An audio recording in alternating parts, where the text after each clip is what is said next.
अमिली झार भन्छ। अमिलो हुन्छ नि त, खानु मिल्छ। अनि यसलाई चाहिँ एउटा चिज देखेँ गाइज, तपाईँहरूलाई म देखाउँछु है त। ल भन्नु त्यसको नाम के हो? यसको नाम चाहिँ गाइज घर चाहिँ यस्तो छ। मल हजुर नमस्ते, सन्चै हुनुहुन्छ? हौवा गरे यसो गर्थे अब छैन, यसो गर्यो भेट्दिनँ, गाह्रो छ।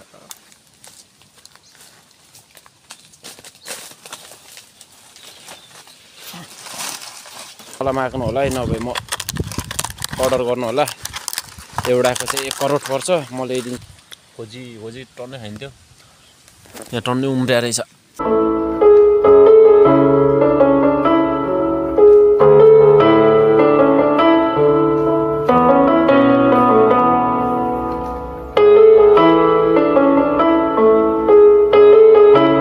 Hello guys, welcome to my blog. फेरि पनि तपाईँहरूलाई चाहिँ मेरो नयाँ ब्लगमा चाहिँ स्वागत छ है।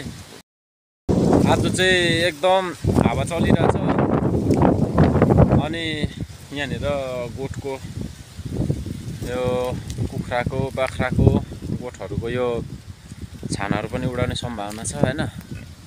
गाह्रो छ गाउँमा यहाँनिर। अब भिरालो जमिन छ नि त। यो झार चाहिँ के भन्छ तपाईँहरूकोतिर? हामी चाहिँ यसलाई अमिली झार भन्छ होइन। अमिली झार भन्छ। अमिलो हुन्छ नि त, खानु मिल्छ। अनि यसलाई चाहिँ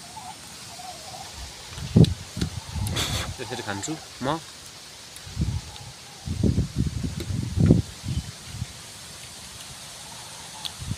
यस्तो हुन्छ गाइस,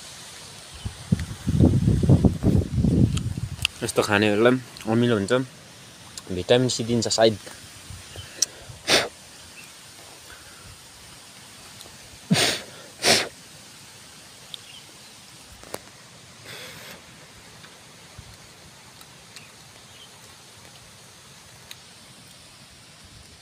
हामी पहिला सानो हुँदाखेरि खोजी टन्नै खाइन्थ्यो, यहाँ टन्नै उम्रिया रहेछ।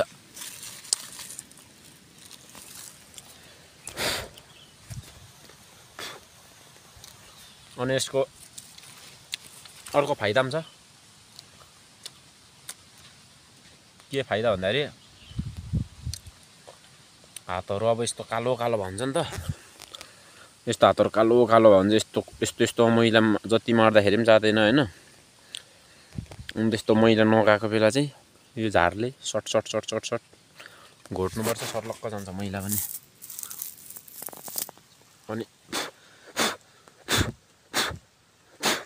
यसको यो दाना छ, यो दाना चाहिँ छिप्पेको चाहिँ पट पड्किन्छ।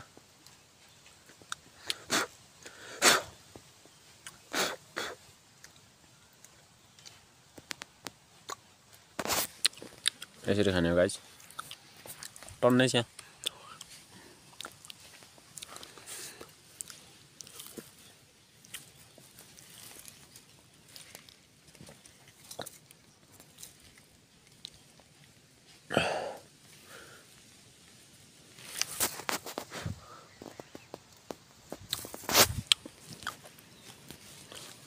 यस्तो हुन्छ यसको दाना चाहिँ, यस्तो हुन्छ। यसलाई चाहिँ खानु मिल्छ। ओठ फुटेर गाह्रो छ, गाह्रो छ।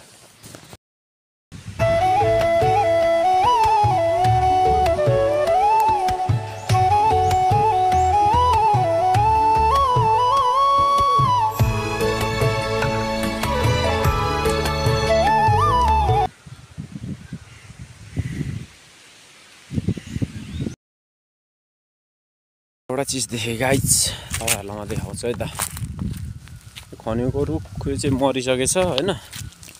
मरिसकेछ। पहिला यहाँ बसेर घाँस टन्न काट्थेँ, थाम्छ कि थाम्दैन।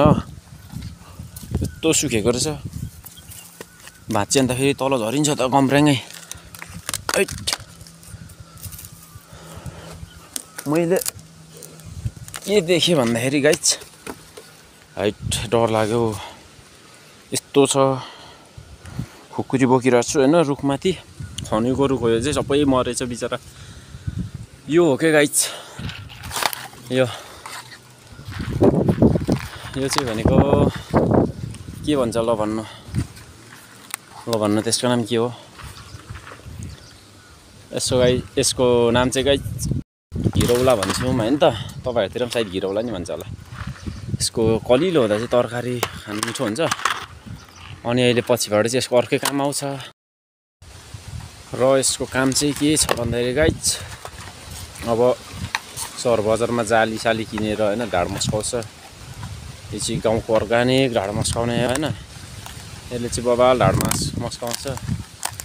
कति वर्षदेखिको कक्रक्क भएर बसेको मैला जिरा बनाएर निकाल्छ यसले चाहिँ होइन।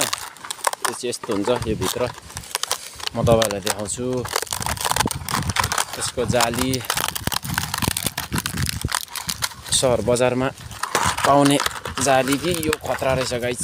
मलाई माग्नु होला है, नभए म अर्डर गर्नु होला। एउटाको चाहिँ 1 करोड पर्छ, म ल्याइदिन्छु तपाईँहरूलाई होम डेलिभरी। यस्तो हुन्छ, ककसको ढाडमा मैला कक्रक्क परेर बसेको छ होइन यो जाडो महिनामा। यसले चाहिँ एकैताल खर्याक निकालिदिन्छ। मलाई अर्डर गर्नु होला गाइज। यो चाहिँ यसको चाहिँ प्राइस 1 करोड गाइज, 1 करोड। मसँग यहाँ छ, निकै छ। यो चाहिँ खन्यौ सबै मरेछ के, डर लाग्यो माथि चढ्नु। यो चाहिँ अब पछि टिप्छु। अब यता मैले यसको दाना छरिदिएको छु। यहाँ हेर्नु गाइस, यसको तीनवटा दुलो हुन्छ यहाँनिर। 3वटा दुलो हुन्छ, 1 2 3टा होइन। अब यो चाहिँ म घर लग्छु होइन। यो चाहिँ म अब मेरो ढाडको मैला मस्काउँछु। तपाईँहरूलाई चाहियो भने अर्डर गर्नु होला गाइज, कमेन्टमा अर्डर गर्नु होला। अनि म चाहिँ तपाईँहरूलाई दिन्छु 1 करोड पर्छ यसको मूल्य चाहिँ, मात्र 1 करोड, धेरै होइन। यसले चाहिँ तपाईँको ढाडको मैलाहरू मजाले निकालिदिन्छ। अलिक ठुलो पनि छ माथि हेर्नु होइन। म तपाईँहरूलाई दिन्छु। यो चाहिँ मैले लगेको गाइस, यो तपाईँहरूलाई देखाउँ खोजेको अघिको। यो चाहिँ एकदम सदुपयोग। सबै गाउँमा त अर्ग्यानिक पाउँछ कि। अहिले यिनीहरूलाई हेरेर सिको गरेर अहिले सहर बजारमा होइन त्यो बनाउँछ नि त प्लास्टिकको। तर यो भने एकदम यसले कुनै पनि साइड इफेक्ट देखा पर्दैन। त्यो प्लास्टिकले कोर्दाखेरि त सायद कतिलाई एलर्जी पनि हुनसक्छ। यसले चाहिँ केही पनि हुँदैन, एकदम अर्ग्यानिक लोकल है यो चाहिँ। यसलाई चाहिँ घिरौला भन्छ हामी, घिरौला। दामी छ, लगाइ चाहिँ यही हो है त। दाना यस्तो हुन्छ, अब यो उम्रिन्छ। ल गाइज, यो चाहिँ मैले आज सबै यो भाटाहरू यहाँनिर थियो पुरै लगाएको, छाना लगाएको थियो प्लास्टिक लो टनेल। अनि यसलाई चाहिँ मैले निकालेर अब माथि लग्दैछ। अब कसेको छु मैले होइन। यो कतिवटा छ, 2 4 6 8वटा जति छ। यसलाई चाहिँ मैले बोकेर लग्छु।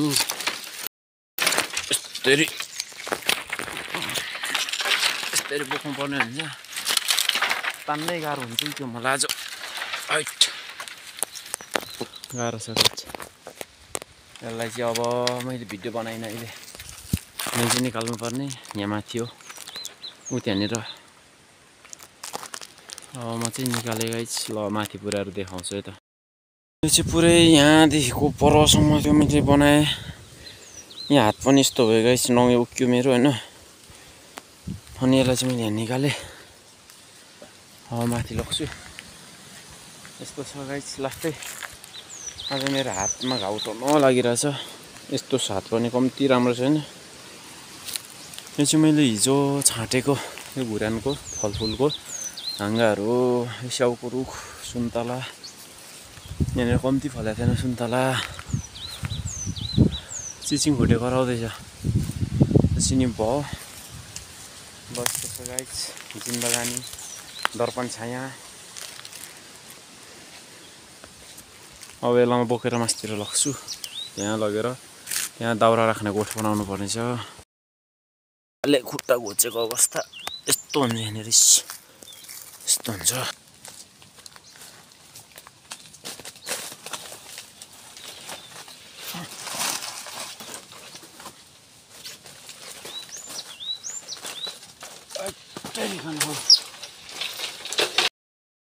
मैले भाटा चाहिँ ल्याइसकेँ गाइस। यहाँनिर म बनाउने हो गोठ। म फेरि यो दोरी लगेर तल अर्को भाटा लिन जान्छु म।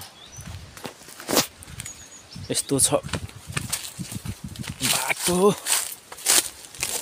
काँडाले घुच्न भन्ने तनाव। यसको चाहिँ मैले सबै काँडा काट्दिएको छ। हावा चलेको चलेछ। यस्तो छ गाइस गाउँघरको काम गराइ। अब यसलाई कति 2 चोटिमा म माथि ओसारिसक्छु।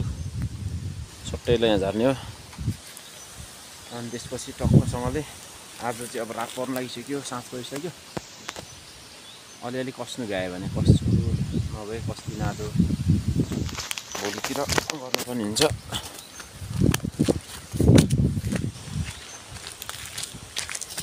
यस्तो छ सब गाउँहरू रात लाग्दो छ अहिले। पात झरेर रुखमा छैन, बाँसको रुखमा चाहिँ अलिअलि छ। हाम्रो घुर्यानमा चाहिँ जोस् हरियाली नि छ यतिको। जोस् यता हेर्दाखेरि घुर्यान हेर्दा चाहिँ जोस् तिर्खा लाग्यो भने पनि तिर्खा मर्छ, हरियाली छ। अरूतिर हेऱ्यो भने त सब तिर्खा लाग्छ। हेर्दै डाँडा काँडा खुस्रै छ होइन। अनि यसो घुर्यानमा हेऱ्यो अलिकति रमाइलो छ। यस्तै छ। अब गाइस म यो झार्छु होइन। त्यसपछि फेरि माथि लग्नुपर्ने हुन्छ। यो भाटा चाहिँ लामो छ नि त होइन। माथि चाहिँ यो गिड्नुपर्ने हुन्छ। अनि आप्पा र मम्मीले चाहिँ यो गिडेलै निकाल्दा पनि हुन्छ भन्दै थियो। त्यही पनि अब यहाँनिर पनि गिडेर फेरि बारीभरि हुन्छ। चोइटा चोइची माथि लग्यो भने चाहिँ यस दाउरा पनि घरमा पुग्छ भन्ने हिसाबले मैले चाहिँ दोरीले कसेर लग्ने विचार गरिरहेको छु। यस्तो छ होइन। त्यसलाई चाहिँ फेरि सोर्नु पर्ने हुन्छ। गाह्रो छ। 5 फिटे हुनु पनि साह्रै गाह्रो छ। 6 फिटको भए त यसलाई म सफ्लक्क यसो गर्थेँ। अब छैन, यसो गऱ्यो भेट्दिनँ। गाह्रो छ।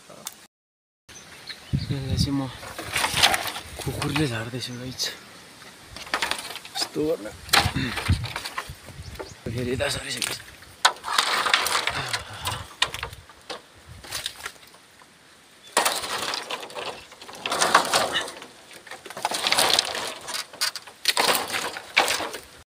फेरि अर्को फैतुङ रेडी भइसक्यो गाइस। अब लास्ट फैतुङ चाहिँ यहाँ छ। यो चाहिँ लास्टमा अलिक थोर छ। यो चाहिँ अलिक भारी पर्ने भयो, गाह्रो पर्ने भयो उकालो निकाल्न। पसिना निकाल्यो गाइस। सिधा भए त अघि सक्थेँ। बाङ्गो छ र कता कता ठोकिन्छ र के हुन्छ र। यो घोप्टेकै त्यहाँ चुच्चु ठोकिन्छ, यता फेरि काँल्झिन्छ। देश डुब्यो। यस्तोमा पुरै काँधमा घाउ भइसक्यो मेरो। गानो गोला सब बल्झ्यो साथी हो। मरेर ल्याइपुर्यायो नि। अब चाहिँ लास्ट फैतुङ हो होइन। लास्ट चाहिँ खासै धेर छैन। नचाहिने बेला फेरि कहाँ गाँठो पर्छ यो मेकुरी। रिस उठेको बेला त थुक्का।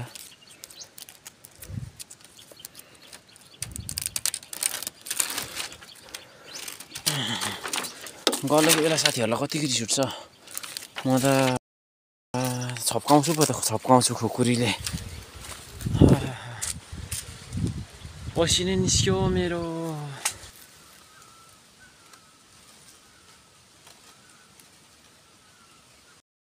अब चाहिँ गाइस घाम डुब्नु लाग्यो। त्यो चाहिँ नौलोपुर डाँडा हो। यो चाहिँ लास्ट फैतुङ। यो चाहिँ अलिक थोर छ। यसलाई चाहिँ म लग्छु। सुरुको जति नै रहेछ लगभग। अनि त्यस्तै छ गाइस।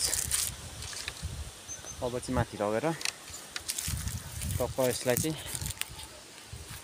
अझै म अलिअलि कस्छु। चोया पर भिजाएको छु मैले होइन। त्यो एकछिनमा लिन जान्छु अनि टक्क त्यसलाई कस्छु। फैतुङ पनि ल्याइसकेँ मैले। यहीँ सबै चोया लिन जान्छु।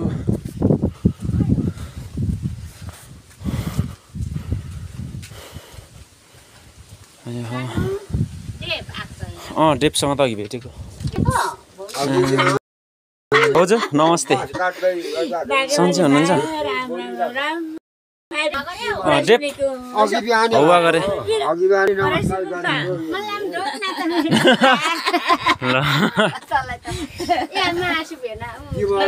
के किन त देवलाई देख भए हुन्थ्यो नि त ए कता गएर आउनु भाउजू चाहिँ हजुर कोसँग ल म चाहिँ तलतिर थोरै चोया लिनु पर्ने थियो डेप जानु पर्यो भाउजू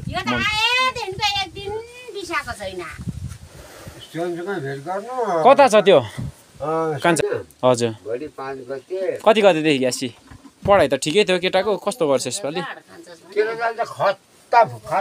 मोबाइलले बिगारियो केटाकेटीलाई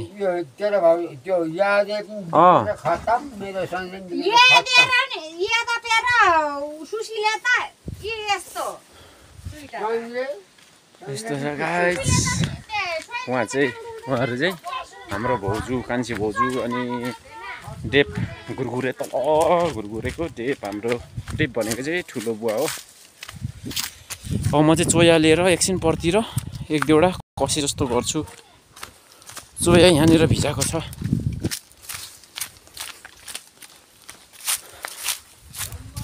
यस्तो छ है साथीहरू यो चाहिँ मैले अघि भिजाएको चोया होइन सुँगुरको खोर सबै उडाइदियो अघि मैले कसेर यति बनाएको छु यो चित्रा र यो अनि तल्लो खण्डा रहेछ यसरी उडे चाहिँ मल हो यो चाहिँ अब मकै छर्नको लागि बारीतिर खेततिर बोक्ने हो सुँगुर चाहिँ यो माउ हो गाइस एकदम हाड र छाला मात्रै रहेछ अहिले यस्तै अब चारो छैन यस्तो छ यस्तो छ साथी हो यो चाहिँ मैले लगाएको गाह्रो हो भत्किया थियो पहिला यहाँनिर ड्याममै यसको माथिको लेभल चाहिँ यो यहाँनिर चाहिँ भत्कियो अब यसलाई पछि मर्मत गर्नुपर्ने हुन्छ यस्तो छ अब म एक दुईवटा कस्छु त्यो पोलहरूलाई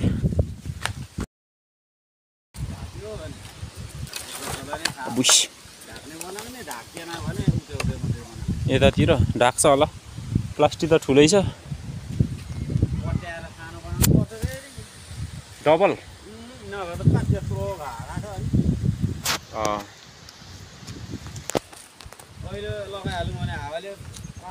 अहिले त नलगाउन अब हावा चल्नु छोड्यो भोलि पर्सि अहिलेमा यो चाहिँ कसिराख्छु ल यति भन्छ ल म त अहिले मेरो यो पानी फोका उठेर हान्दिनँ अब फोकै फुट्यो यहाँनिर यो चाहिँ दाउरा हो यो चाहिँ अब बर्खालाई दाउरा यहाँ चाहिँ अब प्लास्टिक हाल्ने हो यो चाहिँ अङ्कलहरू कान्छा अङ्कलहरूको वस्तु सुन्तलाहरू छ भैँसी दुईवटा रहेछ यो चाहिँ टारगरा भन्छ हाम्रो घर चाहिँ यस्तो छ मल अब यो चाहिँ अलिक त्यो पर्तिर यो चाहिँ कुखुराको खोर हो होइन कुखुरा पनि 2-3 वटा मात्रै छ यसलाई छोप्ने तरिकाले नि अलिक यसलाई परसम्म बनाएको अब यसलाई टक्क यसलाई चाहिँ कसेर भित्र हाल्नु पर्ने हुन्छ यो चाहिँ खासै डह्रो त भएन अर्कोपट्टि कस्नु पर्यो अब यो भाडा चाहिँ गाइस त्यो अनुसारले ठ्याक्क नापेर लिएको छु अब अरू चाहिँ यसको नापीमा टक्क टक्क अब यसलाई आरीले गिर्ने हो